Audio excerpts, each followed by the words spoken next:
Our topic this morning is the need for inner preparedness. And Sri Krishna addresses this topic right at the end of the Gita. And he says these words, "Whosoever will, with supreme devotion, impart this supreme secret knowledge to my devotees, shall without doubt come to me. No one performs a more priceless service to me, nor is there anyone more dear to me." He says here that the spiritual teachings, the essence of the Bhagavad Gita, these are priceless, and the highest seva is to share them. But he qualifies that. He says, do it in the right way. First, you must have that supreme devotion. And share with the right people, those who are already open and devoted to that truth. And he tells us how not to share. He says, never share these truths with one who is without self-control or devotion, nor with one who won't share with others in a spirit of service, nor give them to one who is indifferent to them, or who finds fault with me. To receive spiritual truth, in other words, you must be devotional, respectful, receptive. And you must not keep them for yourself, but generously share them. And don't share them with those who don't want to hear, who aren't interested, or are skeptical. We often may feel a certain sense of mission to share with people who really aren't interested, and we don't need to waste our time in that way. And the Bible goes a step further, and Jesus humorously gives us a very graphic image. And he says, "Do not give what is sacred to dogs, and do not throw your pearls in front of pigs, lest they trample them underfoot, and then they turn to attack you." A very, very vivid image here. In our present age of democracy, of the internet, WikiLeaks, and free access to information, Krishna here is advocating limiting that access. And he calls the spiritual teachings secret knowledge. And later, Krishna, in his incarnation as Babaji, he does it again. He says, give Kriya Yoga freely. But he qualifies it. Give it to those who humbly ask for help. As a child, many times, my older sister would, I think she did it on purpose, would have something that I wanted. And I would say, "Give me that." And she said, "I won't give it to you unless you ask nicely. Say, 'Pretty please, please give it to me.'" In the early days of Lahiri's mission to spread Kriya Yoga, seekers came to him only by word of mouth. That was how they heard. And he forbade disciples from promoting him and promoting these teachings. And he even refused to have his photograph taken.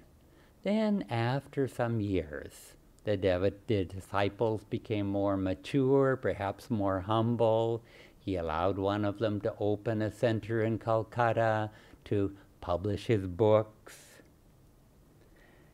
And for us, without our first having self-control, devotion, and a spirit of service, as Krishna says here, Kriya Yoga may not help you. There was a time, I remember, when I was already meditating, but I knew nothing about the teachings of Yogananda ji. And I had a roommate who enthusiastically followed these teachings, and he energized and meditated every morning. And he shared some writings of Master with me. And they just didn't seem like anything unique to me. I just was not interested at all. And I needed to prepare myself. I wasn't prepared. And then some months later, when I read the same writings, I was thrilled. And so our receptivity depends on where we are in our own development. Also, the magnetism of a guru, an avatar, can also make us ready to listen, if we're meant to. Yogananda ji was once giving a public lecture, and two people in the middle of the lecture stood up to leave.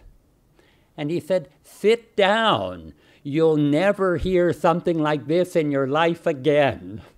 Of course, they were scared to sit down and listen. And I think that he made them receptive, even though they thought they weren't. Swamiji crossed the country to meet his guru. And Yogananda ji was on the other side of the wall. But they told Swamiji that he couldn't see him, that he couldn't talk with him in an interview for another 2.5 months because Guruji was so busy. And Swamiji, this was a shock.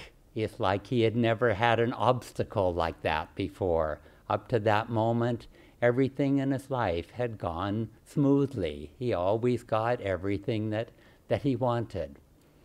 And then the thought came to him, and it was a novel thought, and he thought, well, maybe, just maybe, I'm not ready. It's like he finally felt humility. And the moment that he felt that, he was ushered into the room with Guruji for the interview. And we need to humbly ask for help, as Sri Krishna said. Then we can appreciate the great gifts that are given to us. And we need to be humble before truth. And the first step is saying that I don't know. I can't do it alone. In our discipleship ceremony, we repeat the words, I will ascend to God, not by my power alone, but by the power of God's infinite love. Yogananda ji was asked once about his chief disciple, Rajasi. Why Rajasi had progressed so far and so quickly. And Master replied, and he said, he knows how to listen. He knows to ask for help and listen to the answer. And Master said to Rajasi, don't be satisfied with the joy you are feeling. Don't be satisfied with the stillness you're experiencing. There's more. Always expand it. Always expand it. And it's useless to try to convince others of our spiritual beliefs or help those who don't want our help. I watched Swamiji closely for 40 years, and he would give help to those who asked for it. And sometimes it took him many years to give that person the advice that they needed until they were ready to really hear it and ready to act on it. And he said that the truth we express, it needs to be positive, it needs to be beneficial, and our audience needs to be ready and receptive. Or it's better not to say it. There's the story of one of the stories of Krishna dancing with the gopis. And Radha was just full of love and devotion. And at one point, Krishna lifted Radha up. And in that moment, she had a selfish thought. And she thought, oh, how special this moment is. How much he loves me. And the moment she had that thought, Krishna disappeared. And she fell on the ground with a thud. And she realized her error in thinking of herself instead of thinking of the Lord. And most of us are a little bit like that when we come to the spiritual path. We come for reasons of, what can I get out of it? You know, maybe if I meditate, I can get over my anger habit. You know, maybe if I do the yoga asanas, I can slim my hips. And then a deciding moment, sooner or later, comes to each person. A friend of mine for many months felt like he just wasn't getting anything out of his meditation. And then he had the thought, well, if I'm just not getting anything out of it, what can I put into it? How can I practice more devotion? How can I put more energy into my meditation? How can I serve God in my daily activities more?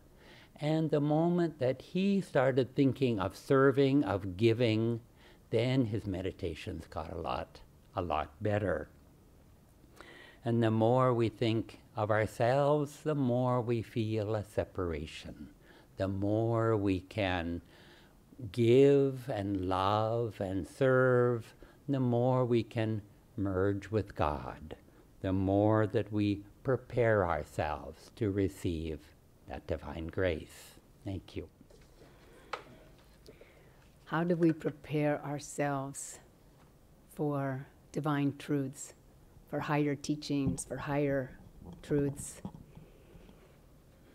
Sort of our topic today. Keshava mentioned that Swami Kriyananda, when he read the autobiography of a yogi, he read like on page 8, when Lahiri Mahashaya manifests himself in a wheat field, he said, you know, he just couldn't really grasp or comprehend how that would be possible. And then later on, when he read about Babaji and the miracles that Babaji was doing throughout the autobiography, he also said he needed to put those ideas on a shelf and come back to them later, because his understanding was not able to comprehend how something like that would be possible. And yet, he felt the truth of Yogananda's words so clearly in his heart that he could not disregard what Yogananda was saying, and said, this is a man of God, this is a man of truth. I believe what he's saying, even though I can't understand how something like this is possible. And therefore, he crossed the country in the next 4 days after reading that book, and knelt at Guruji's feet and asked to become his disciple. Again, even though he still didn't understand about Lahiri and Babaji, or never, as he said, never had even heard of the word guru. He just knew that this was his, and he was going to move forward in his life with it. And I had a somewhat similar experience when I was attending Ananda in Palo Alto in the mid-90s. And I had left a Christmas holiday party at my brother's. It was a party in the full sense of the word, very worldly. And I just said, there's a concert at this church I'm going to. I need to go. And everybody's like, what? It's only 7:30 in the evening. How can you go? And no, I want to go. I want to go. And so I drove by myself to this concert that had Swamiji's songs, Swamiji's Christmas songs, and beautiful songs about Christ's life, about the birth of an avatar. And during that concert, I just cried and cried and cried. And I couldn't understand why I was crying. I mean, I understand Christmas, I know the story and everything, but why was I crying so much? It was tears of joy, although I was so confused why I was crying that I wasn't sure what it was. But, my soul understood the truth that I was sort of in my spiritual home, and that these were my gurus, and that their vibration was penetrating my soul, and yet my intellect could not figure out what was going on. And so sometimes our heart perceives truths that our intellect just cannot understand. Same thing, of course, happened for Swamiji in that time. And so even on the path, we mature. What we might not have understood at the beginning, we understand later. Even now, if we go back and reread the Autobiography of a Yogi, maybe a few years later, after practicing meditation, after learning these teachings for some time, you go back and read the Autobiography, and it's an entirely new book. Because what we can understand, what we perceive, has changed. And, even after a year, you could go back. If your consciousness has been uplifted and changed and expanded, it will be, Yoganandaji's words and truth to us will reach us on a different level. It's very interesting. Keshava was quoting Jesus Christ when he said, "Do not cast your pearls before swine," sort of a classic comment. Do not give truths to people who aren't interested. Do not give something of value to somebody who won't value it. And I'm sure we all know and have had the experience of giving advice to somebody who just can't hear it. You're trying to help them with their lives, and you can see them getting into the same rut again and again, and you say, if you'll only do this, your life will be so much better. But they can't hear it. And so, as Keshava also said, we can't spend too much energy and too much time trying to really help and change others. Of course, it's our own consciousness that we can uplift and change, and through the vibration of our own consciousness, affect others. So it's who we are that can change others, not us telling others, And the other thing that Jesus said is, those who have ears to hear, let them hear. Even to his own disciples, he said that. Some of his disciples were questioning parables and things that he was saying. And he said, "What did this mean, sir? Why did you say it like that?" He said, the people who have ears to hear, they will understand. The rest, it's okay. They're not ready yet. And so for us also, we want to share what we know. I mean, one of the best ways that Krishna said to grow spiritually, to have God flow through us, is to share his truth. He said it's the highest dharma that we can have. So we get together in satsang, people who resonate with God's vibration, with the divine teachings of this path of Divine Mother, who are interested in self-transformation. We come together in satsang, and we help each other lift each other up. And so even each of our own vibration, but we mix together, and the whole becomes greater than the sum of all the parts. We lift each other up. And, there was somebody, a devotee that's been attending these satsangs. He started level 1 recently, basic meditation course recently, and he has this whole other big life. And he started coming to satsangs, and he stopped me the other day and just said, I'm really enjoying these satsangs. He goes, I can't believe it. He said, this is not something I would normally do, and it's not something I would normally like. He goes, but I don't know why I come and I get so much out of it. He goes, I just don't understand it. So maybe he's at that point where his intellect can't understand, but his heart is feeling the vibrations of the masters here. So in time, when it's time, the Guru will awaken us, that we will be ready and awake for deeper spiritual truths. We might be walking down the street one day, and all of a sudden we'll just, aha, we'll have an epiphany, we'll have an understanding of the truths that we have not yet understood, and suddenly we understood. Like, that's why I can't, get over this obstacle. Or suddenly,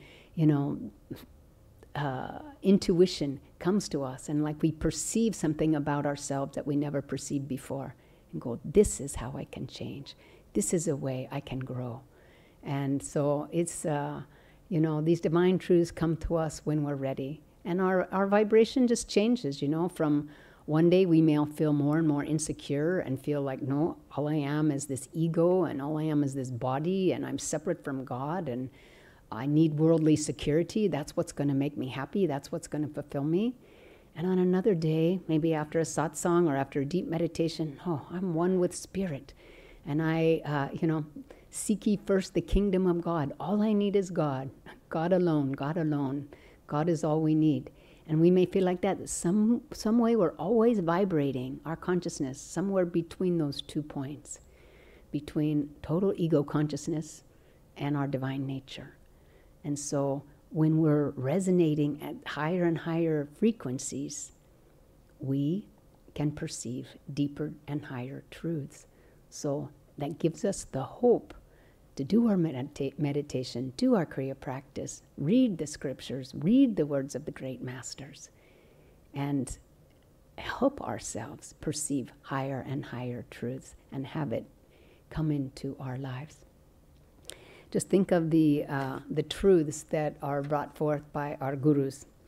Very profound. And if we live our lives by these, then we will become transformed. But these are the things we may have to check. Do I really believe this? Or is this something that just my guru said and it's not really part of my life? So one is thoughts are universally rooted. What are we tuning into? Are we tuning to higher consciousness or are we tuning into worldly consciousness? To our gurus or to the television set? What thoughts am I tuning into? Spiritual, joyful, peaceful people or worldly people, maybe even members of my own sort of peers that are trying to pull me down? Circumstances are always neutral. They're either positive or negative, depending on how I'm looking at them. There are no obstacles, there's only opportunities. When our karma brings us something, are we going to push it away and say, no, I don't want it, this isn't mine? Or are we going to go with what Guruji said, everything that comes to us is ours. And we wouldn't have attracted it if we didn't have the power and the energy to conquer that challenge that's coming to us.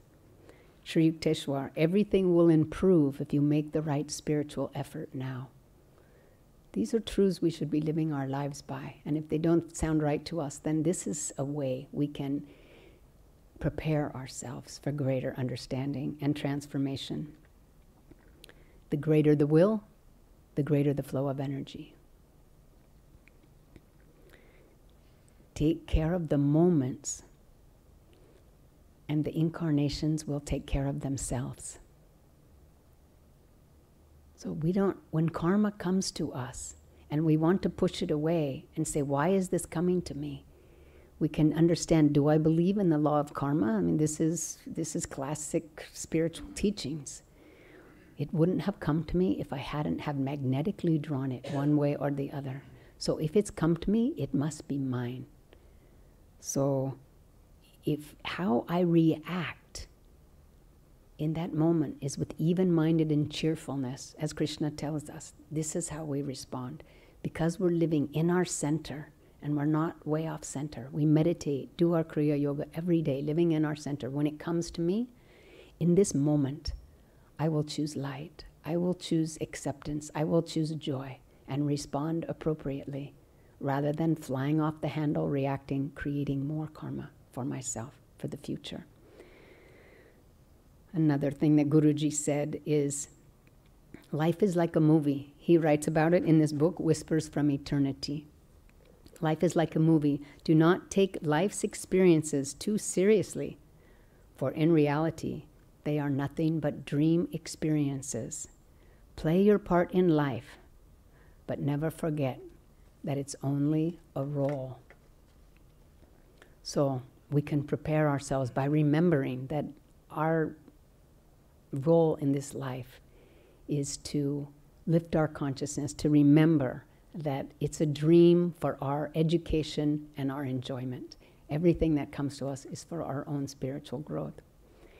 And then another way we can prepare to receive high teachings is by reading our Guru's poems, prayer demands from this book, Whispers from Eternity. There's so many images he gives us that if they come to us in meditation or while we fall asleep or as soon as we wake up in the morning, these become planted in our subconscious, and these images come again and again, and we just can't forget that this is who we really are, because that's what he's trying to do, is help us remember who we really are. And so, of course, very classic poem, Samadhi, that our guru wrote on the New York subway, and talking about not having the ears to hear or the eyes to see. He said that while he was writing this amazing poem, Samadhi, describing to us what Samadhi is, that people on the subway didn't even see him. He was at such a state of consciousness that he was just invisible, because he just kept riding the subway back and forth, and no one ever checked his ticket. No one even came by to see what he was doing. So I have often thought that this poem is a bit above my head. Like, this is so much above my reality that, like, really, I'm just not ready for this yet. And yet he told us to memorize this poem, because more and more it would help us remember who we truly are. And so we can read it daily. In memorizing it may be difficult, but we can read it every day. And we can try to be open to the truth. Anyways, just a few words from this poem about Maya. Vanished the veils of light and shade, gone the dim sensory mirage. The storm of Maya stilled by the magic wand of intuition deep. That intuition, that truth coming to us. And once Maya is stilled, what do we have to look forward to? Spotless is my mental sky, below, ahead, and high above. We can imagine that. That's our hope. That's our future in meditation. When we still Maya, spotless is our mental sky. And then he ends with, well, he doesn't end with it, but another line is, eternity and I, one united ray. So let's be open to this expanded reality that our guru sets before us. And be open to that truth, that consciousness that he is always sharing with us, and receive it and become what he encourages us to become. God bless you.